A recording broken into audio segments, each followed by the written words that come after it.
Gavin is now sourcing controversy-stricken streamers for policy advice. Is Atrioc really a controversy-stricken streamer? Come on. Also, Gavin Newsom and Atrioc have been friends for a while, you know?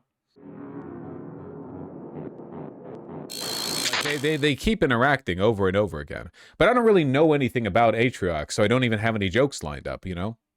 I think I've even seen them talk. Spilled.gg. What the hell is this website? There was this one time where Atrioc was caught making deepfake other streamers. Wasn't it just one other streamer? I think I half remember this drama. He said, Grok, show me the hot chick I work with but naked or something like that, and it got found out. That's pretty I think I remember he was like really apologetic after, and I don't know. I don't think you can really like permanently knock a person out for that. It seems kind of... Yeah, he like knew her. Yeah, it's pretty weird. I don't know. It was his friend's GF Osh. She's not mad about him doing it anymore. I'm not going to hold a grudge longer than the victim does. Yeah, I don't know. It's what the internet does, right? I've been realigned so much in how I view internet drama because it's like the world is being torn to death by vile death cultists, you know? And in the face of that, it's so difficult for me to engage seriously with nonpartisan divides, right? Is it people, oh yeah, this guy's generally fine, but he was like kind of weird or like, inappropriate one time. Okay, I don't know. I mean, that's bad. I'm not saying it shouldn't be criticized. I'm just saying that sometimes people have this weird tendency to equivocate.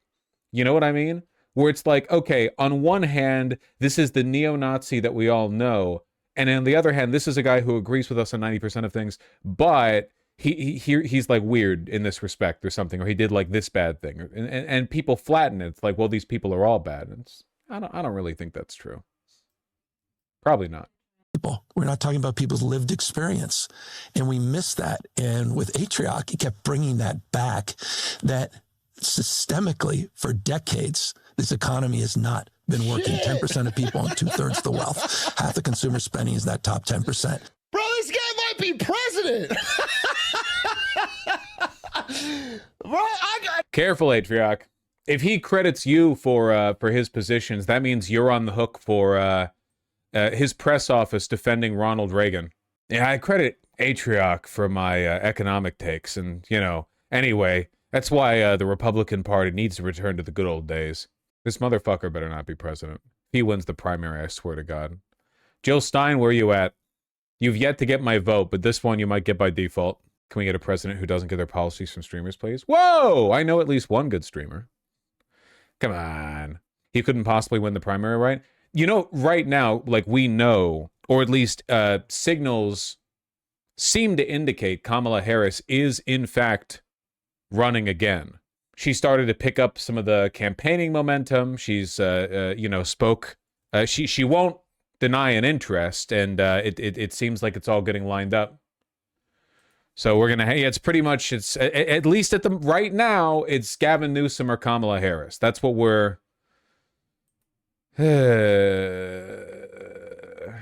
looking at. I choose Newsom. Well, Newsom is probably more likely to win than Kamala Harris would be. Oh,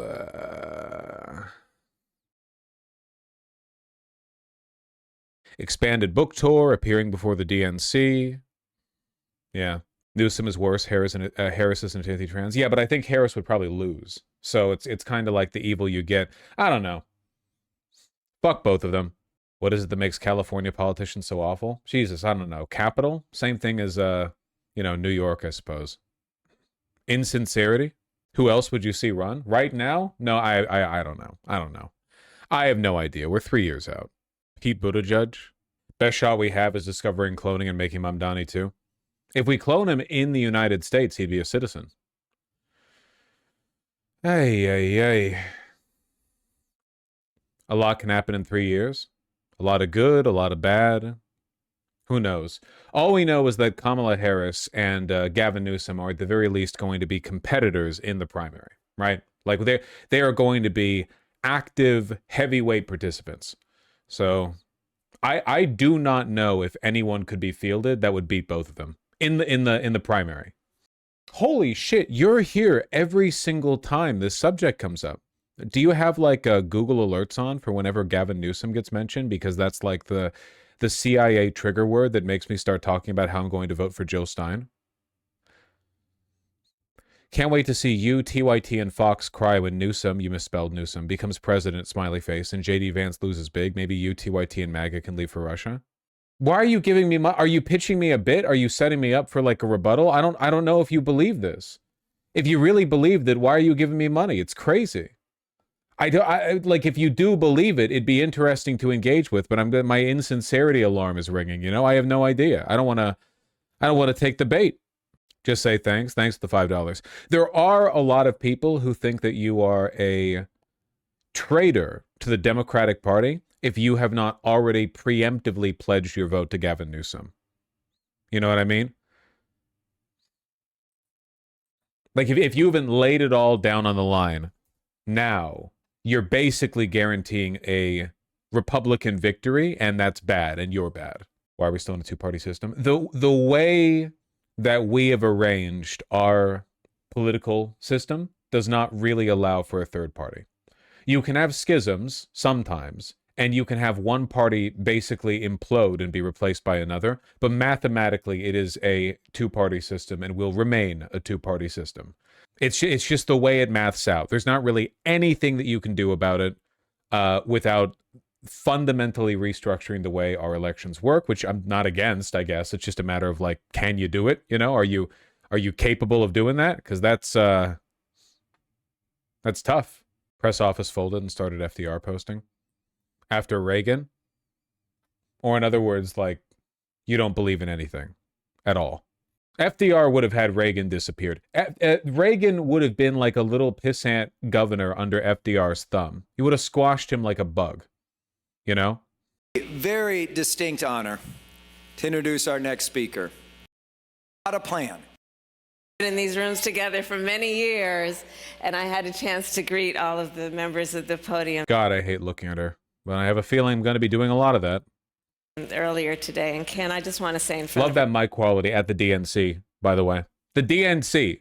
Everybody, thank you for your leadership. You've been doing an extraordinary job. Thank you. Thank you. So it's great to see you all. Welcome to California. How's the temperature treating you? So let me just say, I actually can't listen to that. I can't listen to that buzzing. I can't do it. I'm not doing it. Is there another recording? So, whoa! Autoplay on the Kamala Harris YouTube channel. Bold. What about this? Independence and the Constitution. Incredible. The audio being used by Forbes Breaking News doesn't have the buzz the DNC event does. Of the United States. So thank you for everything that you have done, that you are doing, and you will do. Meanwhile, social media, which once promised us to make us feel more connected, is increasingly making us feel more isolated and divided.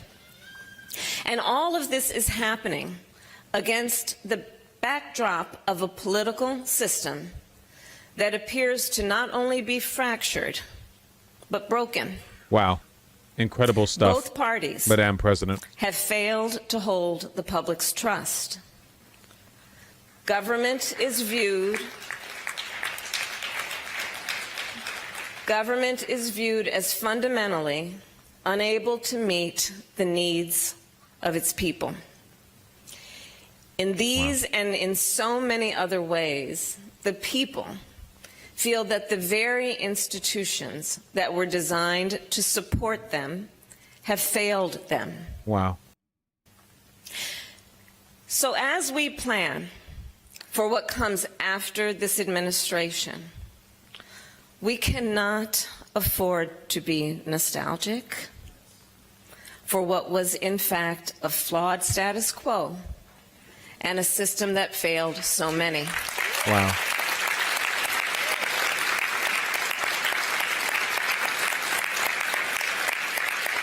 We cannot advocate for nor settle for a simple return to what existed in the past. The work ahead. Why can't any of the Dems be authentically angry over the past year? Because they're not, because they love this shit. It's great, you know? They were all sweating at the end of Obama's term because, you know, everyone was angry with them. People were dissatisfied with what Obama had done over his 2 terms. People felt like the Democrats weren't that effective. And then Trump liberated them.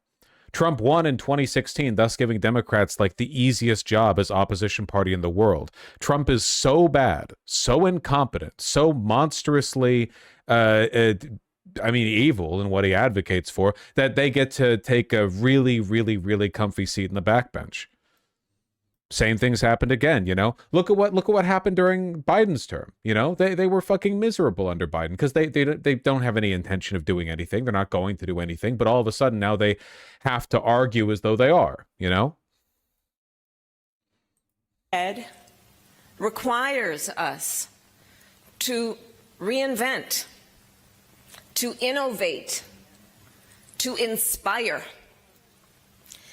And understand that the task before us is not just a political project. It must be a project of civic renewal. wow. It must be a project of civic renewal. Many of you know, throughout my career, I have invoked a consistent mantra: the power is with the people.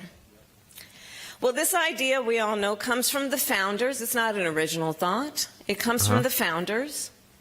That in a functioning democracy, we, the people, have the power to shape our own fate. But today, Americans are skeptical of whether this remains true. Americans wonder whether hard work alone is enough to ensure a good future for themselves and their families. They worry that the forces impacting their day-to-day lives. Do we really have to keep listening? I promise you that after this, we don't have to listen to her for a while. Okay? How about that? It hurts? Yeah, well, listen. It hurts me too. Are beyond their control. And is it any wonder when today so many of our nation's political and economic power is concentrated in the hands of the very few?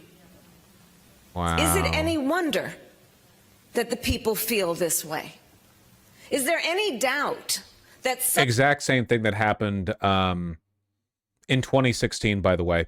The Democrats were gearing up for another platform of incrementalist centrism. Like, that was the big message that Hillary Clinton was going to push. And as Bernie Sanders got to be more and more popular, she had to, you know, whiplash. Her rhetoric had to shift. And all of a sudden, you know, she was a transformative progressive. Now, obviously, her underlying policies didn't really change. But yeah, again, it's what you get when these people, all they listen to is consultants, you know? So they're never the first one to lead in an issue. It's like how Hollywood and big game studios never, ever, ever want to take risks. So they're only willing to make sequels, you know?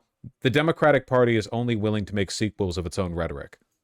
They're not willing to chance out on something unless it's been tested over and over and over and over again. such concentration of power is the mark of a corrupted system, that it is corrosive to our democracy? So a primary task, I believe, must be to confront this excess concentration of power and provide greater agency to everyday citizens. We must reform our institutions in ways that will put the people back in charge, in a way that actually... What about AOC? No, I don't think AOC is a viable presidential candidate for a few reasons. Also, I'm not happy with her at the moment. Promotes the general welfare.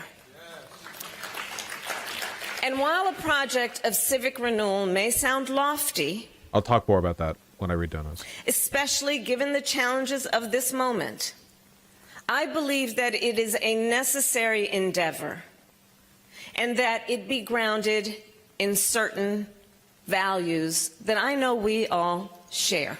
The values that all forms of work contribute to the public good and deserve dignity. And all Americans performing that work deserve to be rewarded fairly. That in addition to economic security, Americans' well-being also depend on health, safety, and connection with family and community. Wow. That technology should be harnessed on behalf of the public interest, and at its best, it should always seek... Would you rather she get the nomination or Gavin Newsom? I would rather Gavin Newsom be the winner of the primary than Kamala Harris by a pretty decent margin. And I would still hate it if Gavin Newsom won the primary. But yeah, I would prefer him to her, like, significantly. At least he's competent, right? She's just... Her messaging is dog shit, and always has been.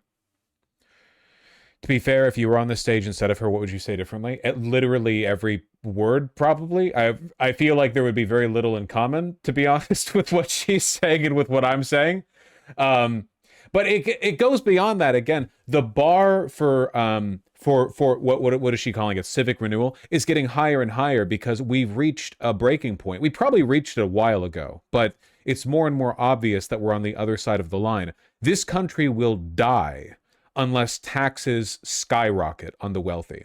The wealthy need to be not just like brought in, but wrangled, you know, like cattle.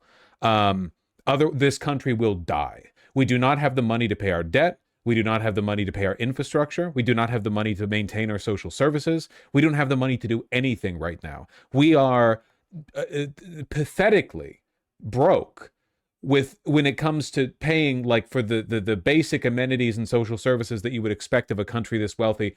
And there is no way of fixing that without a kind of tax raise that neither party right now could do. I'm not talking 1 or 2%. Okay, we're talking like the game's over.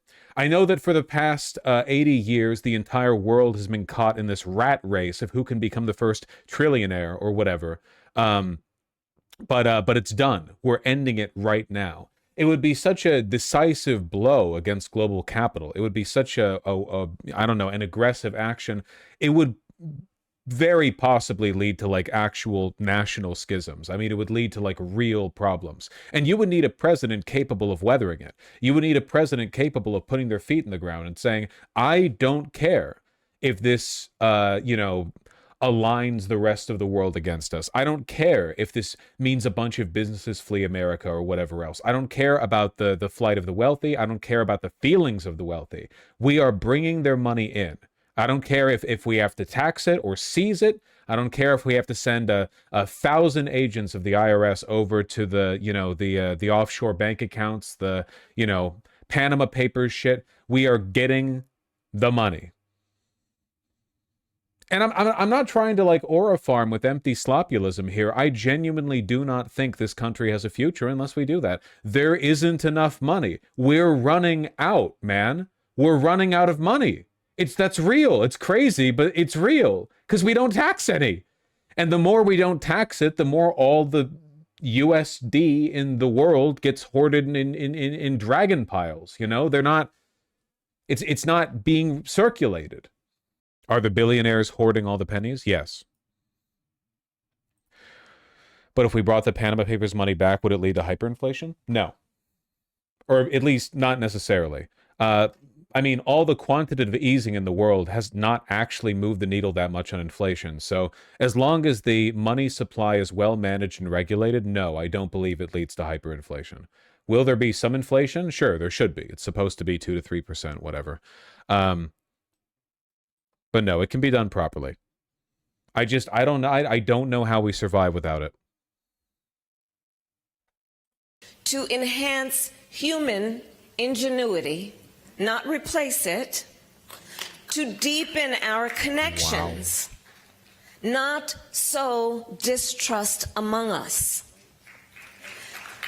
Total capitulation to Silicon Valley and the AI bubble, by the way.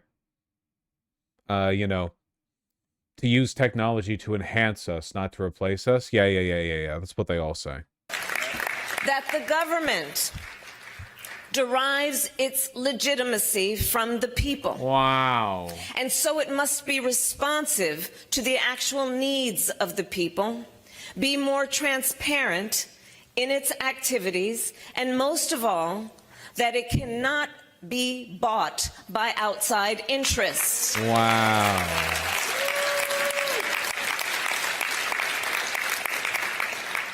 That the advancement of justice and equality strengthens society as a whole, and upholding the rights of the marginalized fortifies the rights of everyone. Like how when there was an anti-trans pogrom actively being perpetuated by the Republican Party, her response to how she would protect trans people is she would defer to the laws of the states. That to reinstate including a the sense Republican of civic ones. solidarity, we should provide more opportunities to perform national service. And we must invest in public education, public spaces, and ambitious national projects that remind us of what we can achieve together.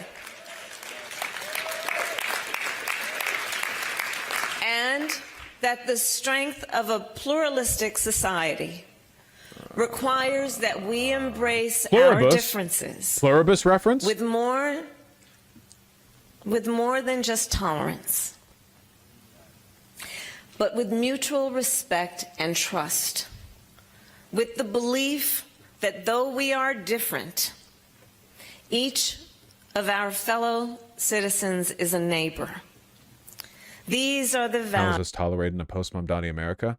Buddy, this is a DNC conference, okay? All of the people here fucking hate Mamdani and are infinitely, undyingly loyal to Israel, okay? These aren't regular people. These are the people that control the Democratic Party. Values that I believe must guide our project of civic renewal. So going forward, let us make a new commitment to the common good, one that declares our country will be commanded not by big corporations or career politicians, Wow. not by the elite or wealthy, but Utter by just with absolutely no irony from her. They will say fucking anything, dude. They will say anything. They are as willing to co-opt the positions of their opposition as Hitler was. You know? What did Hitler say the Nazi Party was going to do for working Germans? You know, secure union rights? You know, they will say anything. everyday citizens, each working to fulfill their potential, not just for the betterment of themselves, but for the betterment of the country. A commitment that declares that the power of this country does not belong to any king or set of oligarchs. It belongs to we the people.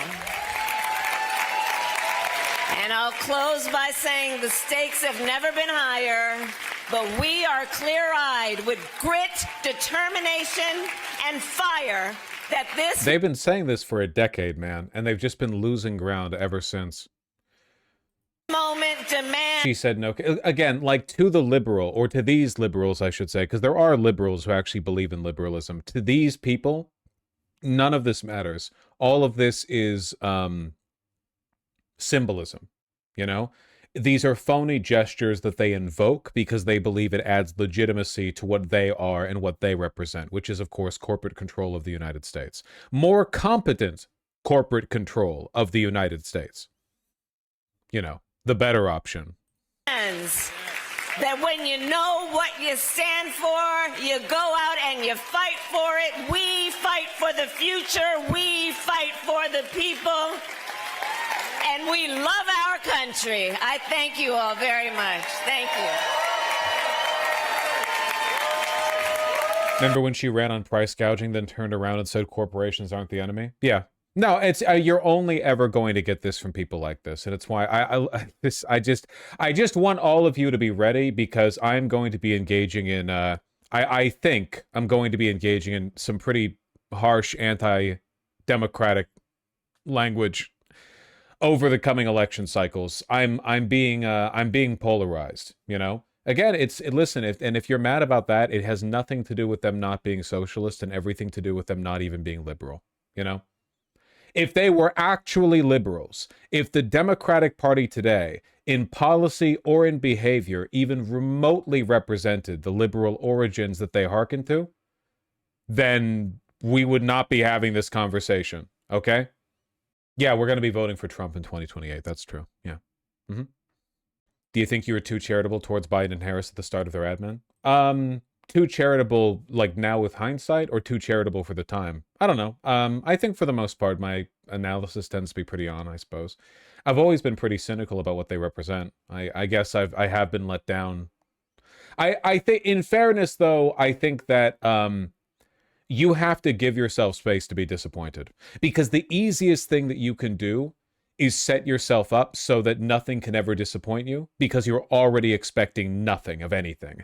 And that's not really analysis. That's just hedging your bets. You know, it's kind of like intellectual cowardice. You're guaranteeing that you're never embarrassed for having had unfounded hope. It is what it is. I didn't expect Biden to genocide Palestinians for literally no reason. Yeah, that was pretty bad. That was pretty bad of him. Yeah. To hit the big red button that says, let Israel do whatever it wants and keep the government from, you know, opposing them in any way. It's pretty bad. I wonder if it keeps it up at night. Biden? No way. Nuh-uh.